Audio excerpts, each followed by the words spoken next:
जोरदार ताली बजाकर स्वागत करिए, जोरदार तरीके से ताली बजाइए। माननीय अखिलेश यादव जिंदाबाद, जिंदाबाद, माननीय अखिलेश भाजपा जिंदाबाद, जिंदाबाद, जिंदाबाद। जोरदार ताली बजाकर के स्वागत करिए, जोरदार ताली बजाकर के स्वागत करिए। एक जयकारा लगाइए। माननीय अखिलेश यादव जिंदाबाद, जिंदाबाद, जिंदाबाद। माननीय अखिलेश यादव जिंदाबाद, जिंदाबाद, माननीय अखिलेश भाजपा जिंदाबाद, जिंदाबाद, माननीय बाबूलाल पाल जी समाज पार्टी जिंदाबाद, जिंदाबाद, जिंदाबाद। जय जय जय जय जय सुहलदेव, जय सुहलदेव। ओम प्रकाश राजभर जिंदाबाद, जिंदाबाद, जिंदाबाद। कर दीजिए।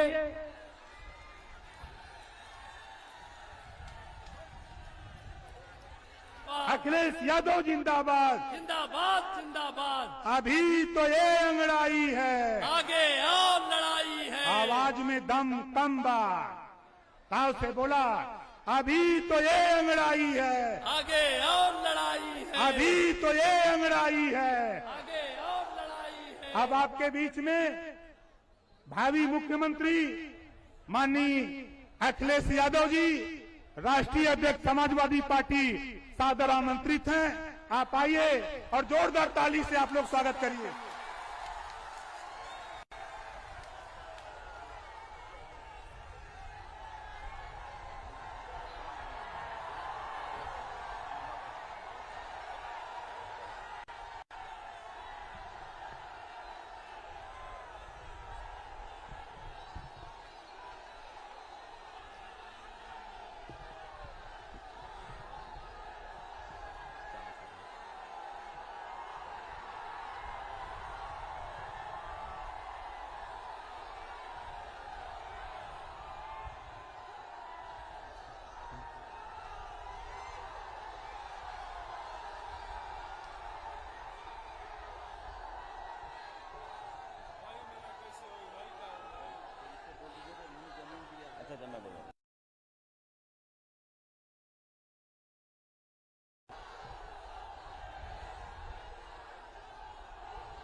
मंच पर हमारे साथ सुहेलदेव भारतीय समाज पार्टी के राष्ट्रीय अध्यक्ष ओम प्रकाश राजभर जी अभी आपको संबोधन कर रहे थे और बड़े ध्यान से मैं उनका भाषण सुन रहा था। बहुत ध्यान से मैं उनकी बातें सुन रहा था। मैं इस मैदान को भी देख रहा हूं। जहां तक मुझे दिखाई दे रहा है पूरा मैदान भरा दिखाई दे रहा है, पूरा मैदान भरा है। पीछे तक लोग हमें दिखाई दे रहे हैं। केवल ये महापंचायत नहीं चल रही है, जरा मुड़ करके देखो दाईं तरफ, दाईं तरफ एक दूसरी महापंचायत है। बाईं तरफ देख लीजिए, अभी पीछे दिखाई दे रहा है, पीछे। और जो हम टेंट के नीचे देखें अगर, तो मैं देख रहा हूं कि अभी भी लोग खेतों से चल करके आ रहे हैं। जो सड़क हल्दर मैदान को जोड़ रही है, जो सड़क हल्दर मैदान को जोड़ रही है, सब तरफ लोग ही लोग दिखाई दे रहे हैं। ये पीला रंग सुहेलदेव भारतीय समाज पार्टी का है। ये पीला रंग, पीला ही पीला दिखाई दे रहा हमें। देखिए इधर, और लाल टोपी भी सर में है। लेकिन सोचो, हम मैदान में लाल और पीले वाले इकट्ठे हुए हैं। इस मैदान में और आसपास लाल और पीले लोग इकट्ठे हुए हैं। लेकिन हमें और आपको देखकर कोई जाने कहां लाल पीला हो रहा होगा।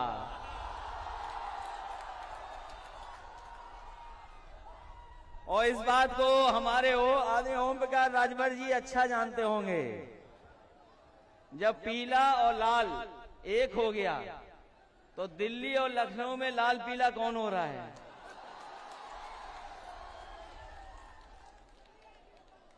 और फिर आपने ठीक कहा, अगर बंगाल में कुछ हुआ है,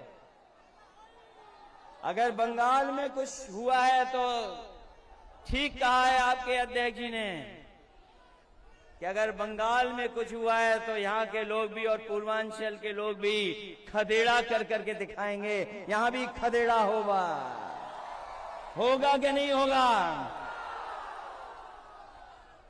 और मैंने लखनऊ में कहा था, मैंने लखनऊ में कहा कि जिस दरवाजे से भारतीय जनता पार्टी सत्ता में आई है, वो दरवाजा ओम प्रकाश राजभर जी ने बंद कर दिया है और हम लोगों ने मिलकर के उसमें छटकनी लगा दी है। बताओ अब भारतीय जनता पार्टी का क्या होगा?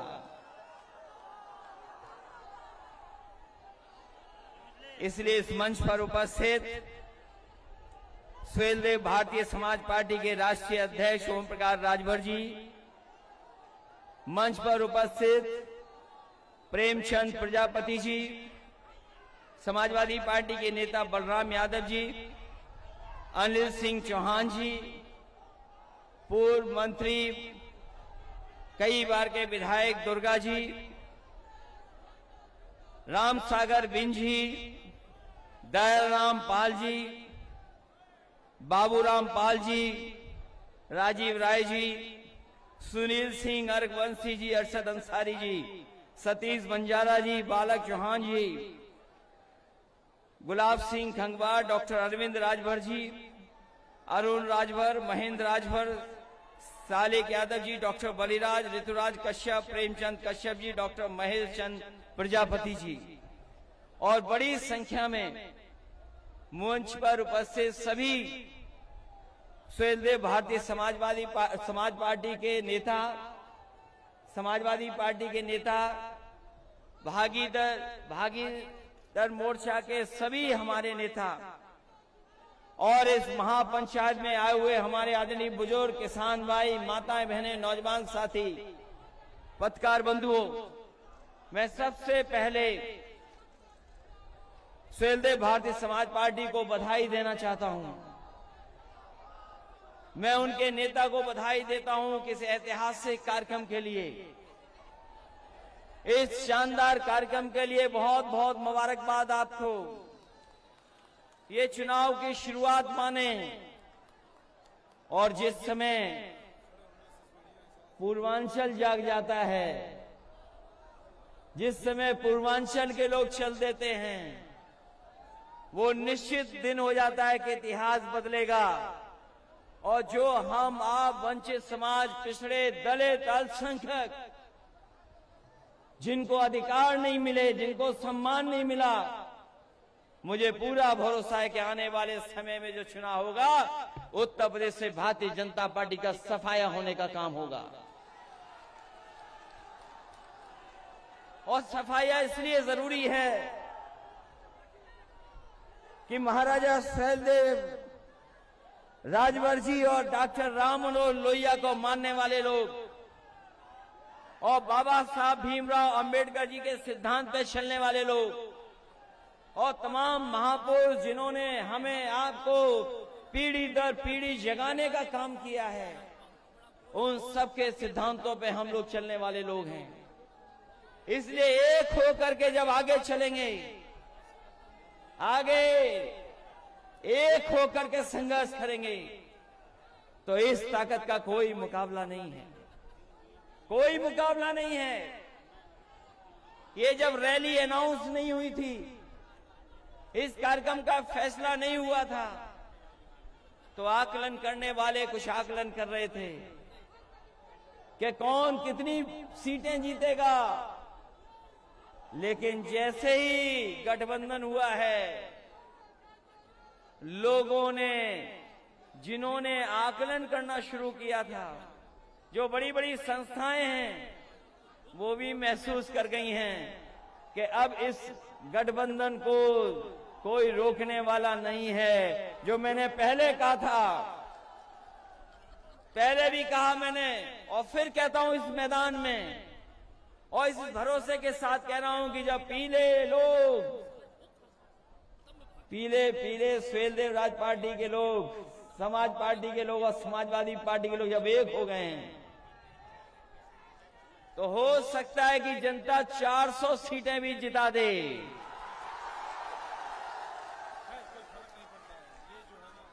जो ज्यादा बोलते थे, जो लोग ज्यादा बोलते थे, वो अपना गिनती नहीं ठीक कर पा रहे हैं।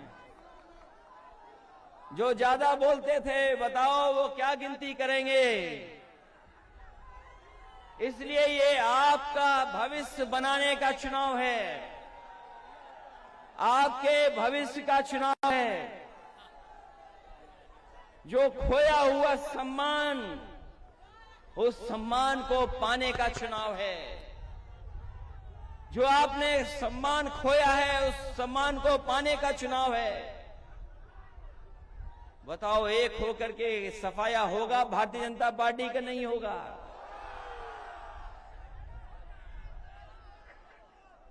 जब गठबंधन हुआ होगा, आपके नेता तो भारतीय जनता पार्टी के साथ भी रहे हैं। बताओ, न जाने कितने सपने दिखाए भारतीय जनता पार्टी ने, क्या क्या सपने दिखाए भारतीय जनता पार्टी ने, न जाने क्या षड्यंत्र किए, कितना झूठ बोला। बताओ, झूठ बोलने वाली पार्टी कौन सी है?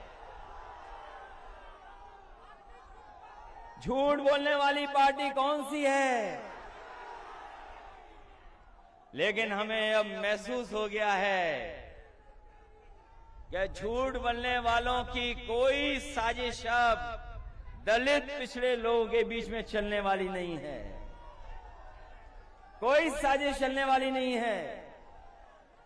आज जब हालात देखते हैं उत्तर प्रदेश के, जब हालात देखते हैं उत्तर प्रदेश के, तो बताओ कहां पहुंच गया उत्तर प्रदेश? कहां पहुंच गया?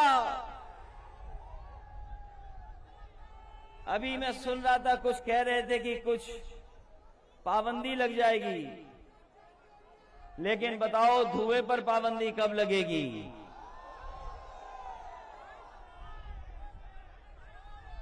किसी पे पाबंदी लगाने की बात कह रहे थे, लेकिन धुआं भी है, उस पर भी पाबंदी लगनी है। जो धुएं में रहते हैं वो बताओ क्या समझेंगे गरीबी को? क्या सपना दिखाया कि चप्पल पहनने वाला हवाई जहाज में चलेगा? यही सपना दिखाया था। और आज जब महंगाई देखोगे तो बताओ, चप्पल पहनने वाले की मोटरसाइकिल भी खड़ी हो गई है। जिन लोगों ने सपना दिखाया कि चप्पल पहनने वाले लोग हवाई जहाज में जाएंगे, आज पेट्रोल की कीमत क्या है? आज उनकी मोटरसाइकिल खड़ी हो गई। और अगर मोटरसाइकिल लेकर निकलते भी होंगे तो हो सकता है कि कुछ लोग ऐसे खड़े जो चालान के बाद चालान दे देते हैं। क्या हालत कर दी उत्तर प्रदेश की? क्या याद नहीं है आपको, जिस समय लॉकडाउन लगा था? लॉकडाउन लगा, याद हो आपको? लोगों को अपने सहारे पे छोड़ दिया, जो जहां था वैसे ही छोड़ दिया। कोई इंतजाम नहीं किया गरीबों का, और गरीबों को छोड़ दिया कि जाओ अपने घर पहुंच जाओ। जो गरीब थे अपना सामान लेकर के, अपनी पोटली लेकर के, जो कुछ कमाया हुआ था सब कुछ लेकर के, कोई महाराष्ट्र से चल दिया, कोई गुजरात से चल दिया, कोई देश के दूसरे हिस्से से था, वो अपने गांव पहुंच गया। लेकिन इस सरकार ने कोई उनकी सुध नहीं ली, कोई मदद नहीं की सरकार की, कोई सरकारी मदद नहीं हुई। न जाने कितनों की नौकरी छूट गई। तमाम हमारे मजदूर चलते चलते जो दूर दूर से आए थे उनकी जान चली गई।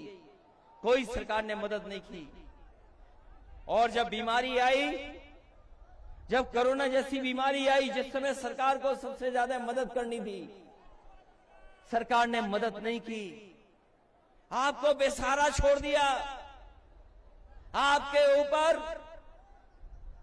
ऊपर कोई मदद का सहारा नहीं रहा। आप बहुत सारे आपके सगे संबंधी इलाज और दवाई के लिए घूमते रहे। न दवाई मिली, न अस्पताल मिला, न बिस्तर मिला और न ऑक्सीजन मिली। तमाम हमारे लोगों के, गरीबों की जान चली गई। कोई सरकार ने मदद नहीं की। जिस समय बीमारी थी, कोई मदद गरीब की नहीं मिली और बेसहारा होकर के लोगों की जान चली गई। लोगों को अनाज छोड़ दिया।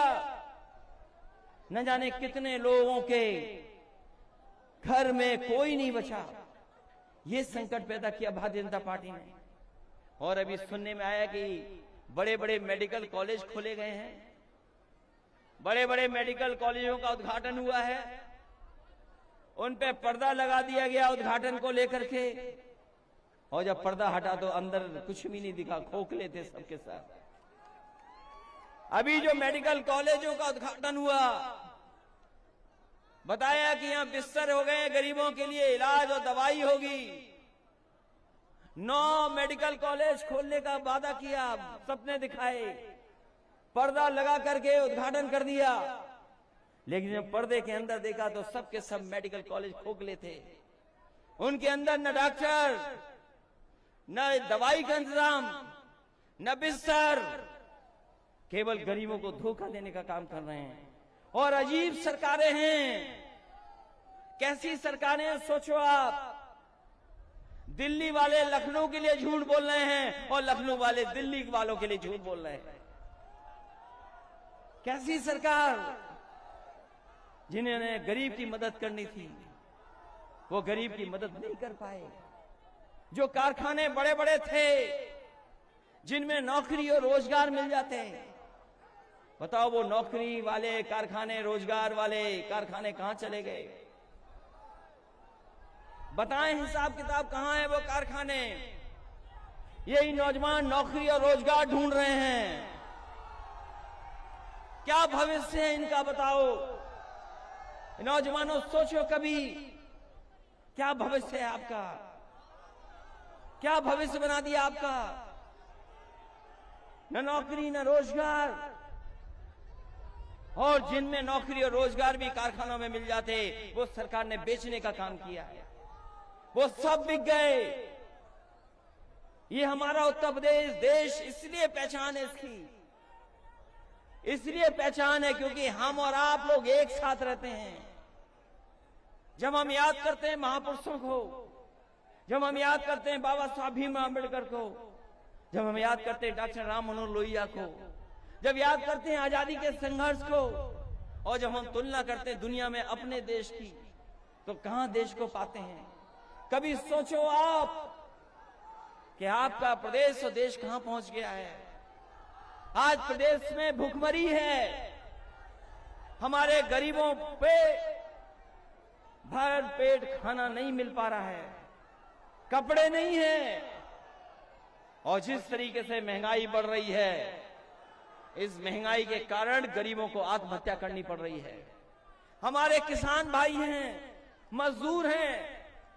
बताओ किसान भाइयों, यही भारतीय जनता पार्टी ने वादा किया था कि तुम्हारी आय दोगुनी हो जाएगी। याद है कि नहीं याद है आपको? यही भारतीय जनता पार्टी ने वादा किया था कि हमारे किसानों की आय दोगुनी हो जाएगी। कौन सी फसल की आय दोगुनी हो गई, बताए हमें। अभी धान खड़ा है, क्या धान की कीमत आपको दुगनी मिल जाएगी, आय दोगुनी हो जाएगी? कोई ऐसा है यहां पर जिसके खेत ना हो? क्या नौजवानों आपके खेत नहीं है क्या?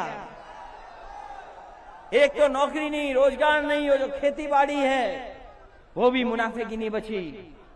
बताओ, जुताई महंगी हो गई, बुवाई महंगी हो गई, बीज महंगा हो गया, डीजल महंगा हो गया, खाद की बोरी से चोरी हो गई, पेस्टिसाइड महंगा हो गया। बताओ लागत बढ़ गई कि नहीं बढ़ गई आपकी? लागत बढ़ती चली जा रही है। आय दोगुनी नहीं हुई, लेकिन महंगाई दोगुनी हो गई, आकलन कर लो आप। और जब किसान अपना हक मांगने को निकले तो किसानों के ऊपर जीप चढ़ा दी। बताइए, जीप चढ़ा दी किसानों के ऊपर, उन टायरों से किसानों को कुचल दिया। कहीं दुनिया में ऐसा होता हो तो बता दो। इस हल्दर मैदान में सोचो, अगर हम उन किसानों को नहीं याद करेंगे, इस हल्दर मैदान में क्या हम अपने हल्दर भाइयों को नहीं याद करेंगे, जिसके कंधे पे हल वो हल्दर? क्या हमने आपने वो तस्वीरें नहीं देखी कि किसान जब अपना हक मांगने को गया, अपने अधिकारों को मांगने गया, तो इसी सरकार के एक मंत्री के बेटे ने गाड़ी से कुचल दिया किसानों को। किसानों को कुचल दिया, उनकी जान चली गई। और अभी तक गृह राज्य मंत्री ने इस्तीफा नहीं दिया है, गृह राज्य मंत्री हटाए नहीं गए हैं। तो बताओ, कौन उम्मीद करेगा कि जिसके बेटे ने किसानों को कुचल दिया हो और पिताजी गृह राज्य मंत्री हो, तो क्या न्याय मिलेगा? किसान भाइयों सोचो, अगर 3 कानून लागू हो गए तो आप अपने खेत में मजदूर हो जाओगे और खेती करने का भी अधिकार आपके हाथ में नहीं होगा। जिनसे आपका कॉन्ट्रैक्ट हो जाएगा वो तय करेंगे कि खेती कौन सी करनी है।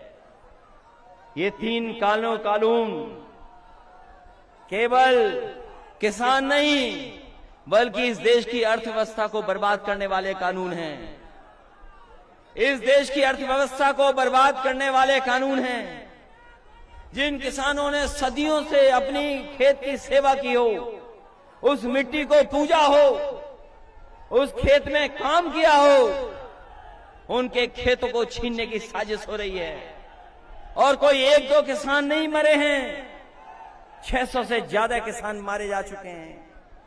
लेकिन बीजेपी वाले उन किसानों को याद भी नहीं कर रहे। सोचो आप, 600 से ज्यादा किसान मर गए हों। और अभी ललितपुर की घटना सुनी होगी आपने, खाद का कोई इंतजाम नहीं किसान भाइयों के लिए।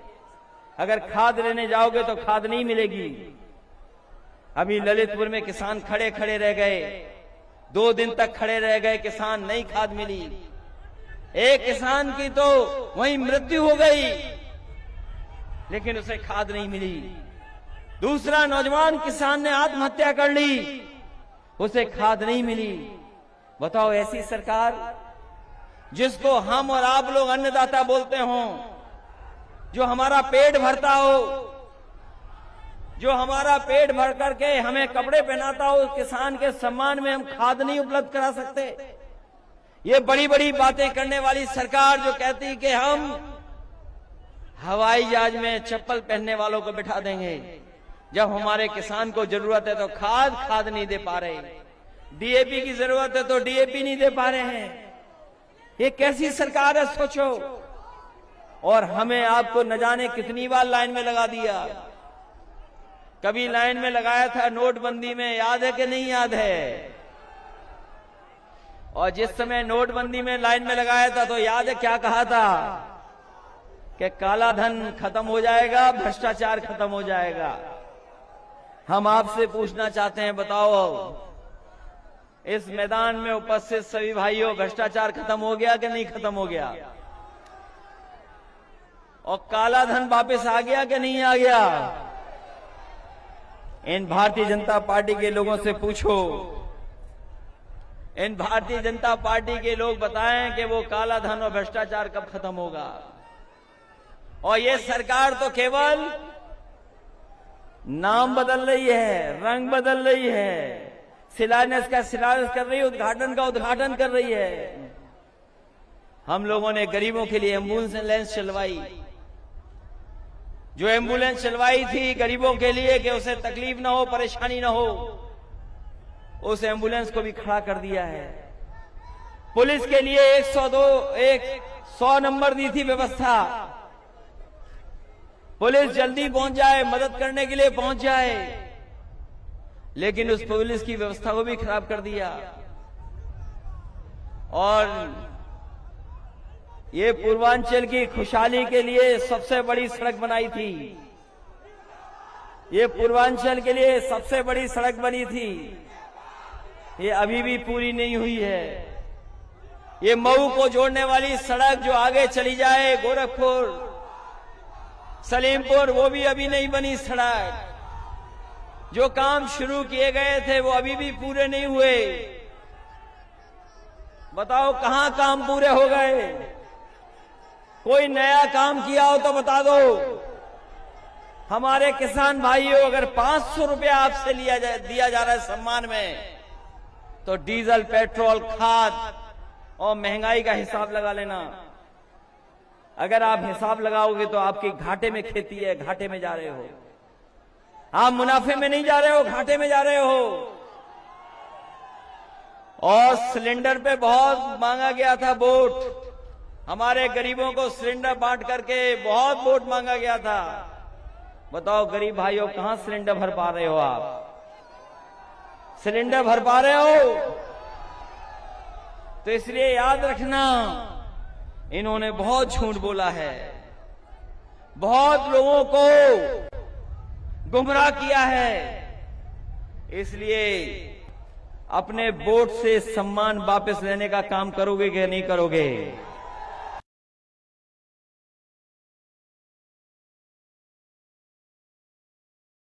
के साथ, दलितों के साथ जो अपमान की सरकार चलाई इन्होंने, बताओ अपने वोट से सम्मान छीनोगे कि नहीं छीनोगे? इसलिए आज मैं कह सकता हूं ये ऐतिहासिक कार्यक्रम में हुआ है, ऐतिहासिक।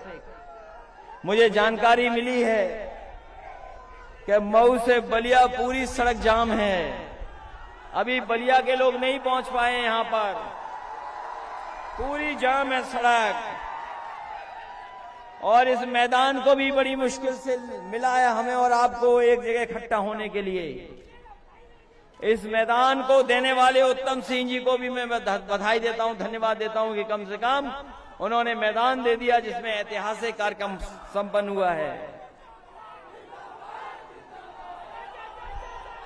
इसलिए मैं आपसे कहना चाहता हूं,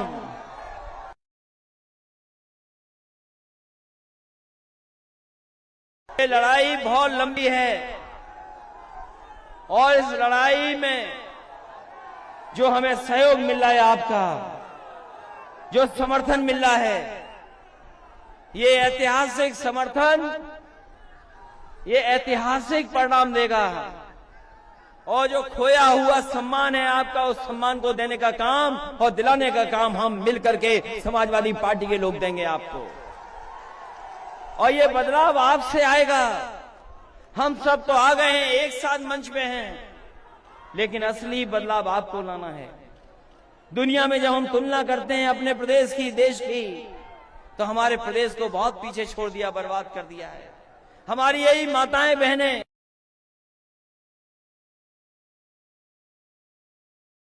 यदि पेंशन छीन ली 500 रुपए की, आप सरकार बनाओ, महंगाई बढ़ गई है, हमें अगर 3 गुना भी बढ़ा के देना पड़ा तो इन माताओं बहनों का सम्मान करने का काम समाजवादी पेंशन से देने का काम होगा। इस सरकार ने कोई बिजली नहीं बनाई, इस सरकार ने कोई बिजली नहीं बनाई। अब थोड़ी बहुत शायद बनाई हो तो बनाई हो, लेकिन 4.5 साल में कोई बिजली नहीं बनाई। और बताओ बिजली के बिल कितने महंगे हो गए आपके, जब आपने डबल इंजन की सरकार बनवा दी। एक इंजन वाली सरकार नहीं है, डबल इंजन वाली सरकार है। तो बताओ बिजली के बिल कितने महंगे आ रहे हैं आपके पास, न जाने कितने महंगे आ रहे हैं। और ये हमारे नौजवान मोटरसाइकिल चलाने वाले, बताओ पेट्रोल कितने में भराना पड़ रहा है? 100 के पार हो गया कि नहीं हो गया? और ये सरकार चलती रही तो हो सकता है चुनाव तक 150 न पहुंचा दे। ये याद है, ये सरकार कहती थी कि डॉलर ऊपर बढ़ रहा, रुपया नीचे जा रहा है। याद है कि नहीं याद है? बताओ डॉलर कहां चला गया, रुपया कहां पहुंच गया है। और जिस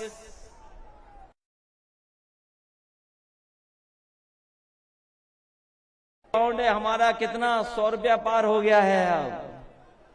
अब बीजेपी वाले डॉलर और उसकी बात नहीं कर रहे हैं, क्योंकि वो जानते हैं कि रुपया हमारा नीचे चला गया है। इसलिए आपसे हम निवेदन करने आए इस मौके पर,